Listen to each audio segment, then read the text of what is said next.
Hi friends, welcome to lesson 5.09 in professional business skills. In this lesson, as well as in the next lesson, we will discuss the advantages of digital marketing. ഇത് part A ആണ്. ഈ part എയിൽ നമ്മൾക്ക് എന്തൊക്കെയാണ് digital മാർക്കറ്റിംഗിന്റെ ആദ്യത്തെ ചില advantages എന്ന് നമുക്ക് മനസ്സിലാക്കാം. ആദ്യത്തേത് ഡിജിറ്റൽ മാർക്കറ്റിംഗ് ഇന്ററാക്റ്റീവ് ആണ്. അനേകം തവണ നമ്മൾ പറഞ്ഞിട്ടുള്ള ഒരു പോയിന്റ് ആണ്. ഇന്ററാക്ഷൻ ഡിജിറ്റൽ മാർക്കറ്റിംഗിൽ വളരെ കൂടുതലായി നമുക്ക് ചെയ്യാവുന്ന ഒരു കാര്യമാണ്. കസ്റ്റമറായിട്ട് നമ്മൾക്ക് പല രീതിയിൽ നമുക്ക് കസ്റ്റമറായിട്ട് ഇന്ററാക്ട് ചെയ്യാൻ സാധിക്കുന്നു. കസ്റ്റമർക്ക് എന്താണ് വേണ്ടത് എന്ന് കൃത്യമായിട്ട് മനസ്സിലാക്കാൻ, കസ്റ്റമർക്ക് കൂടുതൽ പെട്ടെന്ന് സ്പീഡിലും കൂടുതൽ ക്ലാരിറ്റിയോടും കൂടെ കസ്റ്റമറുടെ ക്വറീസിന് റെസ്പോണ്ട് ചെയ്യാൻ, കസ്റ്റമറുടെ ആവശ്യങ്ങൾ മനസ്സിലാക്കി അതിനനുസരിച്ച് പെരുമാറാൻ ഒക്കെ നമുക്ക് കൂടുതൽ പോസിബിലിറ്റീസ് ഡിജിറ്റൽ മാർക്കറ്റിങ്ങിലൂടെ സാധിക്കുന്നു. അടുത്തത് എനി ടൈം എനിവെയർ എന്നുള്ള സങ്കല്പമാണ്. അപ്പൊ എനി ടൈം എനിവെയർ എന്ന് പറയുമ്പോൾ നമുക്ക് ഡിജിറ്റൽ മാർക്കറ്റിങ്ങിലൂടെ ഏത് സമയത്ത് വേണമെങ്കിലും നമുക്ക് വേണ്ട ഇൻഫർമേഷൻ നമുക്ക് ലഭിക്കുന്നു. നമുക്കതും മറ്റ് പ്രൊഡക്ട്സുമായിട്ട് കമ്പയർ ചെയ്യാം. പ്രൊഡക്ട്സ്, പ്രൈസ്, ഫീച്ചേഴ്സ് നമുക്ക് മറ്റ് കോമ്പറ്റിംഗ് പ്രൊഡക്ട്സ് ആയിട്ട് നമുക്ക് എപ്പോഴും ഇത് കമ്പയർ ചെയ്യാൻ സാധിക്കുന്നു. ഏത് കാര്യം, അത് പ്രൊഡക്റ്റിന്റെ ഫീച്ചർ ആകാം, പ്രൈസ് ആകാം, അവൈലബിലിറ്റി ആകാം, ഇത്തരം കാര്യങ്ങളെല്ലാം നമുക്ക് എപ്പോൾ വേണമെങ്കിലും കമ്പാരിസൺ നടത്താം. എവിടെ വേണമെങ്കിലും എപ്പോൾ വേണമെങ്കിലും നമുക്ക് ഓർഡർ ചെയ്യാം. നമുക്ക് ഇന്ന സമയമെന്നില്ല. ശരിക്കും ഒരു ഓഫ്ലൈൻ ഷോപ്പിംഗ് ആണെങ്കിൽ നിങ്ങൾ ചിന്തിച്ച് നോക്കുക, ഷോപ്പ് അടയ്ക്കും മുന്നേ നമ്മൾ അവിടെ ചെന്ന് കഴിഞ്ഞാൽ ചിലപ്പോൾ ഇത്ര സമയത്തിനുള്ളിൽ തന്നെ നമ്മളത് വാങ്ങിക്കണം. അപ്പൊ അങ്ങനെ ഒരുപാട് കൺസ്ട്രെയിൻസ് ഉള്ള ഒരുപാട് ബുദ്ധിമുട്ടുകൾ നമുക്ക് ചിലപ്പോൾ തോന്നിയേക്കാം ഇന്നത്തെ കാലത്ത് ഓൺലൈൻ സെയിൽസിനോട് കമ്പയർ ചെയ്യുമ്പോൾ. നേരെ കുറച്ച് ഓൺലൈൻ സെയിൽസിലാകുമ്പോൾ നിങ്ങൾക്ക് വീട്ടിലിരുന്നോ, നിങ്ങൾക്ക് പുറത്തോ, നിങ്ങളുടെ കയ്യിൽ ഒരു മൊബൈൽ ഫോണും ഒരു നെറ്റ് ബാങ്കിങ് അല്ലെങ്കിൽ ഒരു ക്രെഡിറ്റ് കാർഡ്, ഒരു ഡെബിറ്റ് കാർഡിന്റെ ഡീറ്റെയിൽസ് ഉണ്ടെങ്കിൽ നിങ്ങൾക്ക് ഈസി ആയിട്ട് നമുക്ക് ഓർഡർ ചെയ്യാൻ സാധിക്കുന്നു. അത് ഓർഡർ ചെയ്തതിന് നിങ്ങൾക്ക് വേണ്ട സകല ഇൻഫർമേഷൻ നിങ്ങൾക്ക് കിട്ടുന്നു. അതിന് ഇന്ന സമയപരിധിയോ ഇന്ന സ്ഥലത്തിരുന്നോ എന്നുള്ളൊരു ലിമിറ്റേഷൻ ഇല്ല. എനി ടൈം എനിവർ, എവിടെ നിന്ന് വേണമെങ്കിലും എപ്പോൾ വേണമെങ്കിലും നിങ്ങൾക്ക് നിങ്ങളുടെ ഷോപ്പിംഗ് നടത്താം. നിങ്ങൾക്ക് ഇൻഫർമേഷൻ ലഭിക്കുന്നു, നിങ്ങൾക്ക് കമ്പാരിസൺസ് നടത്താം, കൂടുതൽ ഡീറ്റെയിൽസ് കളക്ട് ചെയ്യാം, ഓർഡർ പ്ലേസ് ചെയ്യാം, പേയ്മെന്റ് നടത്താം. Any time anywhere. അടുത്തത് ഗ്ലോബൽ റീച്ച്. നമ്മൾ നേരത്തെ ഡിസ്കസ് ചെയ്തതാണ്. ലോകമെമ്പാടുമുള്ള കസ്റ്റമേഴ്സിനെ കമ്പനികൾക്ക് ഡിജിറ്റൽ മാർക്കറ്റിംഗിലൂടെ മീറ്റ് ചെയ്യാൻ സാധിക്കും, റീച്ച് ഔട്ട് ചെയ്യാൻ സാധിക്കും, ഇൻഫർമേഷൻ കൊടുക്കാൻ സാധിക്കുന്നു, സെല്ലിംഗ് പ്രോസസ്സിലൂടെ അവരെ കൊണ്ടുപോകാൻ സാധിക്കുന്നു. അതുപോലെ തന്നെ ബയേഴ്സിന്, കസ്റ്റമേഴ്സിന് ലോകത്തെമ്പാടും എവിടെയുമുള്ള സെല്ലേഴ്സിന്റെ കയ്യിൽ നിന്നും പ്രൊഡക്ട്സ് വാങ്ങിക്കാം. അമേരിക്കയിലുള്ള പ്രൊഡക്റ്റ് നമുക്ക് ഇവിടെ കൊണ്ടുവരാം, ഇവിടെ നിന്നുള്ള പ്രൊഡക്റ്റ് നമുക്ക് UAE, മിഡിൽ ഈസ്റ്റിൽ നമുക്ക് വിൽക്കാൻ സാധിക്കുന്നു. അപ്പോൾ ദൂരം എന്ന് പറയുന്ന ഒരു സങ്കല്പം അവിടെ ഇല്ല. എവിടെയുള്ള പ്രൊഡക്റ്റ് വേണമെങ്കിലും എവിടെയുള്ള കസ്റ്റമർക്ക് വേണമെങ്കിലും വിൽക്കാം. എവിടെയുള്ള പ്രൊഡക്റ്റ് വേണമെങ്കിലും ഏതെങ്കിലും ലോകത്തിൽ എവിടെയുള്ള ബയറുടെ കയ്യിൽ നിന്നും നമുക്ക് വാങ്ങിക്കാം. ഇതിനാണ് നമ്മൾ പറയുന്നത് ഗ്ലോബൽ റീച്ച് എന്ന് പറയുന്നത്. അടുത്തത് ഡയറക്റ്റ് എക്സ്പോഷർ. ഇടനിലക്കാരില്ലാതെ നിങ്ങൾക്ക് നേരിട്ട് സെല്ലറായിട്ട് നിങ്ങൾക്ക് സംസാരിക്കാൻ സാധിക്കുന്നു. അപ്പൊ നിങ്ങൾക്ക് ഒരു കമ്പനിയുടെ വെബ്സൈറ്റിൽ പോയി കഴിഞ്ഞാൽ ആ കമ്പനിയോട് നിങ്ങൾക്ക് നേരിട്ട് ഡിസ്കസ് ചെയ്യാം. നിങ്ങൾക്ക് അതിനിടയിൽ ഒരു ഡിസ്ട്രിബ്യൂട്ടറുടെ ആവശ്യമില്ല, ഒരു റീറ്റെയിലറുടെ ആവശ്യമില്ല. നിങ്ങൾ നേരിട്ടാണ് കമ്പനിയെ ഡീൽ ചെയ്യുന്നത്. അതൊരു ഇ-കൊമേഴ്സ് സൈറ്റിൽ പോയി കഴിഞ്ഞാൽ സെല്ലറായിട്ട് നിങ്ങൾക്ക് നേരിട്ടാണ് ട്രാൻസാക്ഷൻ. നിങ്ങൾക്ക് വേറെ ഇടനിലക്കാർ അതിന്റെ ഇടയിൽ വരുന്നില്ല. നിങ്ങളെ സംബന്ധിച്ചിടത്തോളം നിങ്ങൾക്ക് എന്ത് ഇൻഫർമേഷൻ വേണമെങ്കിലും എന്ത് ക്ലാരിഫിക്കേഷൻ നടത്തണമെങ്കിലും നേരിട്ട് വിൽപ്പനക്കാരന്റെ കയ്യിൽ നിന്നോ അല്ലെങ്കിൽ കമ്പനിയുടെ മാനുഫാക്ചറുടെ കയ്യിൽ നിന്നോ നിങ്ങൾക്ക് ലഭിക്കുന്നു.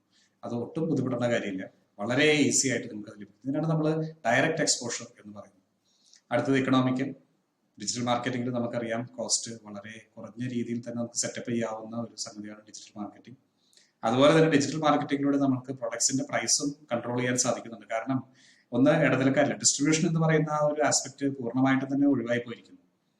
മറ്റത് കോസ്റ്റ്ലി ആയിട്ടുള്ള അഡ്വർടൈസിങ്, ടെലിവിഷൻ ചാനലുകളിലൂടെയോ അല്ലെങ്കിൽ പത്രത്തിലൂടെയൊക്കെ കോസ്റ്റ്ലി അഡ്വർടൈസിങ് നടത്തേണ്ട ഒരു ആവശ്യം വരുന്നില്ല.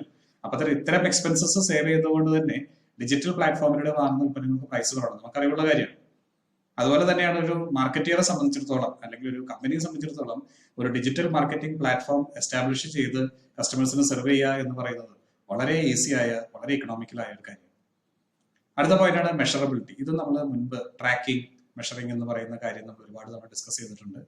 എന്ത് സ്പെൻഡ് ചെയ്താലും നമ്മൾക്കത് കൃത്യമായിട്ട് നമുക്ക് ട്രാക്ക് ചെയ്യാൻ സാധിക്കും. നമ്മൾ സ്പെൻഡ് ചെയ്യുന്നതിന്റെ ഇമ്പാക്ട് നമുക്ക് കൃത്യമായിട്ട് മനസ്സിലാക്കാൻ സാധിക്കുന്നു. നമ്മൾ ഏത് ക്യാമ്പയിൻ നടത്തിയാലും ഏത് പ്രൊഡക്റ്റ് വിറ്റാലും അത് എന്തുമാത്രം ഡേറ്റ നമുക്ക് പ്രൊവൈഡ് ചെയ്യുന്നു എന്നുള്ളതനുസരിച്ച് നമ്മൾക്ക് അതിന്റെ റിസൾട്ട് നമുക്ക് മെഷർ ചെയ്യാൻ സാധിക്കുന്നു. അടുത്തത് ബ്രാൻഡ് എൻഗേജ്മെന്റ്. നമുക്ക് കസ്റ്റമറായിട്ട് കുറെ കൂടി നല്ല രീതിയിൽ എൻഗേജ് ചെയ്യാനുള്ള പോസിബിലിറ്റീസ് ഡിജിറ്റൽ മാർക്കറ്റിംഗിലുണ്ട്. കാരണം കമ്മ്യൂണിക്കേഷൻ വളരെ ഇൻട്രസ്റ്റിംഗ് ആക്കാം. ഇന്ററാക്റ്റീവ് ആയിട്ട് നമുക്ക് കമ്മ്യൂണിക്കേറ്റ് ചെയ്യാം. മൾട്ടിമീഡിയ ഉപയോഗിച്ച് നമുക്ക് കമ്മ്യൂണിക്കേറ്റ് ചെയ്യാം. കസ്റ്റമറുടെ ശ്രദ്ധ ആകർഷിക്കാൻ ഒരുപാട് പോസിബിലിറ്റീസ് ഉള്ള മീഡിയമാണ് ഡിജിറ്റൽ മാർക്കറ്റിംഗ്. കസ്റ്റമറുടെ ശ്രദ്ധ ആകർഷിക്കുന്നതാണ് കസ്റ്റമറുകളായിട്ട് നമ്മൾ എൻഗേജ് ചെയ്യുന്നതിന്റെ, കസ്റ്റമറായിട്ട് ഇടപഴകുന്നതിന്റെ ആദ്യത്തെ സ്റ്റെപ്പാണ് കസ്റ്റമറുടെ ശ്രദ്ധ ആകർഷിക്കുക.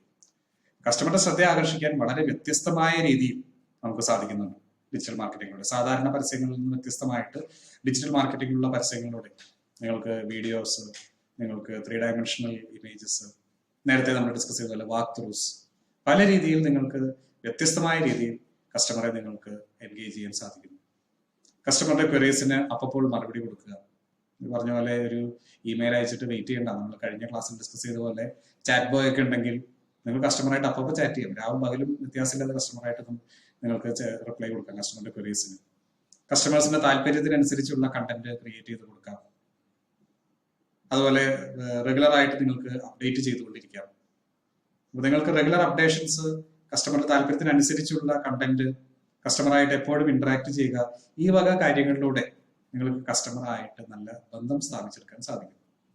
നിങ്ങളുടെ പ്രൊഡക്ട്സിലോ അല്ലെങ്കിൽ നിങ്ങളുടെ വെബ്സൈറ്റിൽ നിങ്ങളുടെ ഡിജിറ്റൽ മാർക്കറ്റിംഗ് കണ്ടന്റിലോ ഇടയ്ക്കിടയ്ക്ക് അപ്ഡേഷൻസ് ഉണ്ടാകും. കസ്റ്റമർക്ക് നോട്ടിഫിക്കേഷൻ ലഭിക്കുന്നു. കസ്റ്റമർ എന്ത് ക്വസ്റ്റ്യൻ ചോദിച്ചാലും നിങ്ങൾക്ക് ഉടനെ അതിന് മറുപടി പറയാൻ സാധിക്കുന്നു. കസ്റ്റമർക്ക് ഇഷ്ടപ്പെടുന്ന രീതിയിലുള്ള കണ്ടന്റ്, കസ്റ്റമറുടെ പ്രായത്തിനനുസരിച്ചോ കസ്റ്റമറുടെ ദേശത്തിനനുസരിച്ചോ കസ്റ്റമറുടെ ഭാഷയ്ക്കനുസരിച്ചോ ഒക്കെ നിങ്ങൾക്ക് കണ്ടന്റ് വേരി ചെയ്ത് കൊടുക്കും. സ്വാഭാവികമായിട്ട് കസ്റ്റമർക്ക് നിങ്ങളുടെ ബ്രാൻഡിനോട് താല്പര്യമുണ്ടാകും. ഇതിനാണ് നമ്മൾ ബ്രാൻഡ് എൻഗേജ്മെന്റ് എന്ന് പറയുന്നത്. അടുത്തത് ഡെമോഗ്രാഫിക് ടാർഗറ്റിംഗ്. സെലക്ട് ചെയ്ത് നമുക്ക് കസ്റ്റമർക്ക് കമ്മ്യൂണിക്കേറ്റ് ചെയ്യാൻ സാധിക്കും. കസ്റ്റമറുടെ ഒരു ഡെമോഗ്രാഫിക് പ്രൊഫൈൽ, കസ്റ്റമർ ഒരു വ്യക്തി എന്നുള്ള നിലയിൽ നിങ്ങൾക്ക് കസ്റ്റമറെ ഈസി ആയിട്ട് മനസ്സിലാക്കി അതിനനുസരിച്ച് കമ്മ്യൂണിക്കേറ്റ് ചെയ്യാൻ സാധിക്കും. ഇതിൽ പ്രായം, ഭാഷ, സ്ത്രീ പുരുഷനോ, എന്ത് ഇൻകം വാങ്ങുന്ന ആൾ, എന്ത് താല്പര്യങ്ങളുള്ള ആൾ, അപ്പൊ ഇത്രയും കാര്യങ്ങളെല്ലാം അനുസരിച്ച് നിങ്ങൾക്ക് സ്പെസിഫിക് ആയിട്ട് നിങ്ങൾക്ക് കസ്റ്റമറോട് കമ്മ്യൂണിക്കേറ്റ് ചെയ്യാം. അല്ലെങ്കിൽ ഇത്തരം താല്പര്യങ്ങളുള്ള അല്ലെങ്കിൽ ഇതുപോലെ ഡിവൈഡ് ചെയ്ത സെഗ്മെന്റ്സിലുള്ള കസ്റ്റമേഴ്സ് ശ്രദ്ധിക്കുന്ന ചാനൽസിലേക്ക് നിങ്ങൾക്ക് അഡ്വർടൈസ് ചെയ്യാം. അപ്പോൾ ഈയിടെ ഡെലിവറി കഴിഞ്ഞ സ്ത്രീകൾ, അതായത് കൈക്കുഞ്ഞുങ്ങളുടെ അമ്മമാർക്ക്, അവർക്ക് എന്ത് രീതിയിലുള്ള കമ്മ്യൂണിക്കേഷൻ വേണം, ആ രീതിയിലുള്ള പ്രൊഡക്ട്സിന് ആ രീതിയിലുള്ള സൈറ്റുകളിൽ പോയി നിങ്ങൾക്ക് അഡ്വർടൈസ് ചെയ്യാൻ സാധിക്കുന്നു. അതല്ലെങ്കിൽ മാരേജിന് പ്രപ്പോസ് ചെയ്യുന്ന ഫാമിലീസിലേക്ക് നിങ്ങൾക്ക് മാരേജ് സൈറ്റുകളിലൂടെ അവിടെ നിങ്ങൾക്ക് അഡ്വർടൈസ് ചെയ്യുന്നതിന് കൂടുതൽ റീച്ച് നിങ്ങൾക്ക് കിട്ടുന്നു. അപ്പൊ നിങ്ങൾക്ക് ആരാണോ കസ്റ്റമർ അത് മനസ്സിലാക്കി, ആ കസ്റ്റമർ എവിടെയാണോ കൂടുതൽ സമയം ചിലവഴിക്കുന്നത് അത് മനസ്സിലാക്കി, ആ കസ്റ്റമർക്ക് എന്താണ് താല്പര്യമുള്ള പ്രൊഡക്ട്സ്, ആ കസ്റ്റമറുടെ ഇൻട്രസ്റ്റ് ലെവൽ എന്താണ് ഒരു പ്രൊഡക്റ്റിൽ മനസ്സിലാക്കി അതനുസരിച്ച് നിങ്ങൾക്ക് അഡ്വർടൈസ് ചെയ്യാനുള്ള, കമ്മ്യൂണിക്കേറ്റ് ചെയ്യാനുള്ള പോസിബിലിറ്റി ഉണ്ടാകുന്നു. കസ്റ്റമർ ആരാണ് എന്ന് ഇനം തിരിച്ച് മനസ്സിലാക്കുന്ന ഒരു പ്രോസസ്സ്, അതിനാണ് ഡെമോഗ്രാഫിക് ടാർഗറ്റിംഗ് എന്ന് പറയുന്നത്. ഇത് ഡിജിറ്റൽ മാർക്കറ്റിംഗിൽ വളരെ ഈസി ആയിട്ട് പോസിബിൾ ആണ്. അപ്പൊ ഇതാണ് ഡിജിറ്റൽ മാർക്കറ്റിംഗിന്റെ പാർട്ട് എ എന്നുള്ള ലെസണിൽ നമ്മൾ കാണുന്ന അഡ്വാൻറ്റേജസ് ഒന്നുകൂടെ സമ്മറൈസ് ചെയ്യാം. Interactive, any time anywhere, global reach, direct exposure, very economical, measurable, brand engagement and demographic targeting.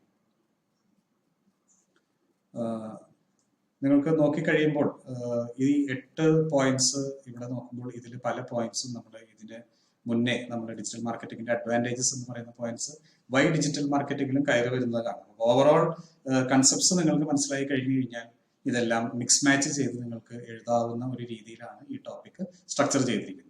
Digital മാർക്കറ്റിന്റെ ബാലൻസ് അഡ്വാൻറ്റേജസ് നമുക്ക് അടുത്ത ക്ലാസ്സിൽ 5.10 പാർട്ട് ബിയിൽ ഡിജിറ്റൽ മാർക്കറ്റിംഗിന്റെ റിമൈനിങ് അഡ്വാൻറ്റേജസ് എന്താണ് എന്ന് നമുക്ക് മനസ്സിലാക്കാം. Until we meet up for that, goodbye and thanks.